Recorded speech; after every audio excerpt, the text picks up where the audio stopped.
Before we start, don't forget to subscribe to my channel for more stories like this. I've always been the kind of woman who leaned on humor to get through uncomfortable moments. At parties, I joked to grab attention, to mask my insecurities, to appear bold. That evening was no exception. The living room was bathed in soft golden light, filled with chatter and laughter. My husband, Adam, stood beside me with his usual serene smile, holding my drink so I wouldn't spill it. Someone asked about married life. Without thinking, without pausing to honor the man who had given me everything, I smirked and said, "Well, let's just say there are men here who could definitely treat me better." Laughter erupted around the room. I laughed too. But when I turned to Adam, expecting him to join in, the expression on his face froze me harder than any insult ever could. His smile didn't fade, it collapsed as if punched out of him. His gaze dropped, the color drained from his face, and a stillness settled over him that felt wrong, almost dangerous. Adam never raised his voice, never created scenes. But that silence, sharp, cold, almost painful, spoke louder than any argument. The laughter around us slowed as people noticed he wasn't smiling, wasn't reacting. A shiver of regret crept up my spine for the first time. I reached out to touch his arm, hoping to lighten the mood, but he stepped back quietly, as if my fingers burned him. That small retreat cut deeper than any fight ever could. He excused himself politely, walked to the balcony, and closed the door behind him. All eyes turned to me, some amused, some confused, some judging. My sister whispered, "You went too far." I wanted to defend myself, to explain it was just a joke, but the words sounded hollow. Because watching him through the glass door, bathed in the yellow light, I realized this wasn't a joke. It was betrayal. I had mocked the man who had never disrespected me, who protected my dignity even when I didn't deserve it. I hesitated, then walked out to him. He didn't look up. His hands gripped the balcony railing, knuckles white. "Adam, hey, it was just a joke," I whispered, trying to steady my voice. He exhaled slowly. "A joke," he said quietly. "You told a room full of strangers that any man here could treat you better than me." His tone wasn't angry, just tired, wounded, like something inside him had broken. I reached for his hand. He didn't move. He didn't flinch. His silence was worse than yelling. It was the silence of a man whose worth had been overlooked. He finally turned toward me, and the look in his eyes made my chest tighten. It wasn't anger, it was heartbreak. "Do you really think that?" he asked.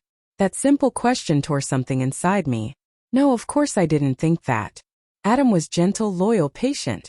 He worked long hours, came home exhausted, yet still smiled, listened, and loved me fully. But my joke made him question everything. "No," I whispered, desperate. "I didn't mean it." But his expression told me it didn't matter. The damage was done. We stood together in the cool night air, the party's noise muffled behind us. "Do you know why that hurt me?" he asked softly. I shook my head, tears stinging my eyes. "Because you didn't defend us. You didn't defend our marriage.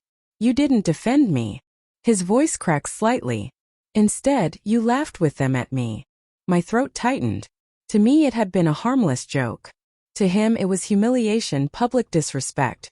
A blow to the pride of a man who had only ever loved me honestly and fully. I tried to explain, to apologize, to show I was foolish, not unfaithful. But Adam didn't respond. He simply went back inside, picked up his coat, and told our host he wasn't feeling well. Conversation stopped. As he left, silence followed him like a shadow. I called his name. He didn't pause, didn't look back. I felt the weight of every eye on me. Pity, judgment, confusion. And for the first time I truly understood shame. The drive home was endless. He didn't look at me. I whispered apologies. He stared out the window as if I weren't there. Once home, he set his keys on the table and said simply, "I need space." No anger. No yelling. Just a calm that made my heart drop. He went into the guest room and closed the door behind him. I sat alone in the living room, suffocated by my own words. A harmless joke had become a knife I had plunged into my marriage. Days passed in quiet distance. He continued with work and chores, but emotionally he was gone. Eye contact, conversation, intimacy all vanished. And every day I replayed the joke in my mind, hating myself more. I tried cooking his favorite meals, writing him messages, doing everything to show I cared. But his heart had retreated into a shell I couldn't reach. One night, he sat across from me at the dining table, exhaustion in his eyes. "I loved you so much," he said softly.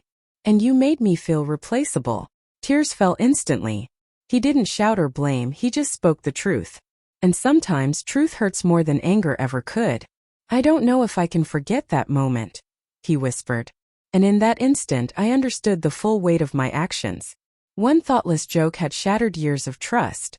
That night I broke something precious, fragile, and irreplaceable. And whether we could ever repair it, I honestly didn't know.